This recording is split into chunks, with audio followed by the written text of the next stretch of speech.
Bismillahirrahmanirrahim.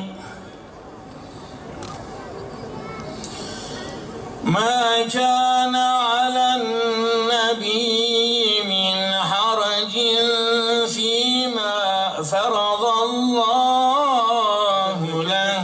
Belligûne risâlâtillâhi ve yakhşevnehu ve la yakhşevne ahaden illallah.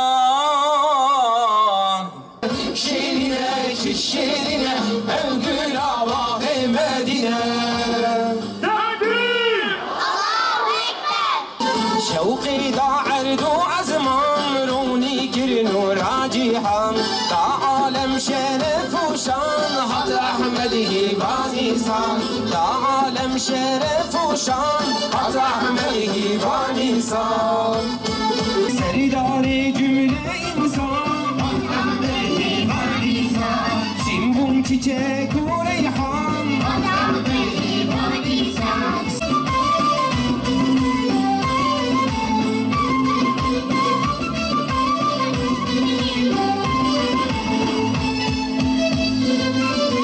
حط خدي علم وحكمات حط خدي دين ودولات خدي شوقات ورحمات حط أحمد هباني صار خدي شوقات ورحمات حط أحمد هباني صار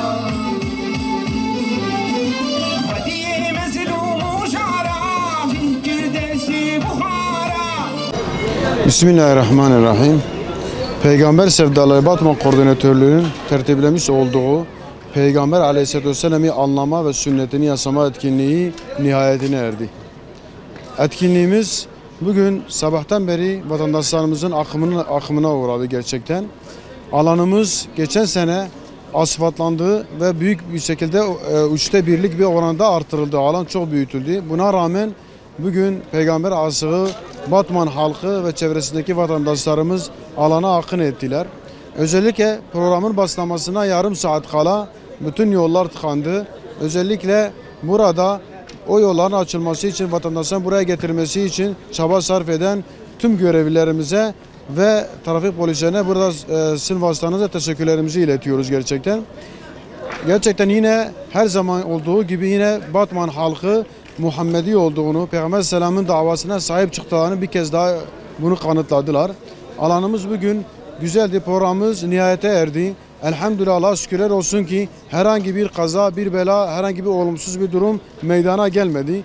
Halk nasıl ki sükunet içerisinde alana akın ettiyse aynı şekilde sükunet içerisinde alanı terk ettiler. Herhangi bir olay, herhangi bir olumsuz bir durum ortaya gelmedi. Bu da bizi ziyadesiyle sevindiriyor. Burada gelip etkinliğimizi izleyen tüm peygamber sevdalısı halkımıza bir kez daha teşekkürlerimizi iletiyoruz ve diyoruz ki Allahu Teala onları Muhammed Aleyhisselatü Vesselam ile Havz-ı Kevser basında buluştursun diyoruz. Özellikle etkinliğimize yolcularımızı taşıyarak buraya getiren öğrenci firmalarına, şehir içi araçlarına ve özel araçlara teşekkürlerimizi iletiyoruz. Allah onlardan razı olsun. Görevli olan kardeşlerimizden Allah razı olsun diyoruz.